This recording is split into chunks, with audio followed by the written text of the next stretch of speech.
కేంద్ర మంత్రి రామ్మోహన్ నాయుడు, మంత్రి అచ్చెన్నాయుడు, ఇచ్చాపురం ఎమ్మెల్యే బెండలం అశోక్, పలాస శాసనసభ్యురాలు గౌతు శిరీష కలిసి పలాస కాశీబుగ్గ దేవాలయంలో ఇటీవల జరిగిన తొక్కిసలాటలో మరణించిన డొక్కరి అమ్ముడమ్మ భర్తకు 15 లక్షల రూపాయల పరిహారం చెక్కునందించారు. మృతుల కుటుంబాలకు ప్రభుత్వం ప్రకటించిన పరిహారంలో భాగంగా చెక్కునందించారు. మృతుల కుటుంబాలకు ప్రగాఢ సానుభూతి తెలిపారు. కూటమి ప్రభుత్వం ఎప్పుడూ బాధితులకు అండగా ఉంటుందన్నారు.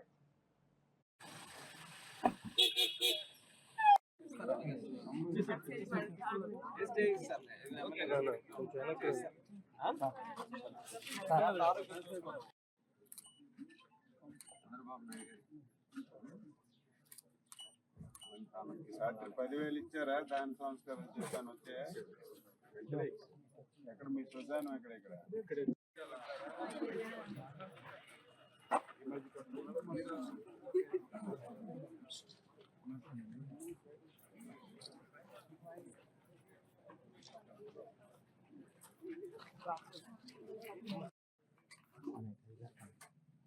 అదేంటి ఎక్కువ వెళ్తుంటారు అంతే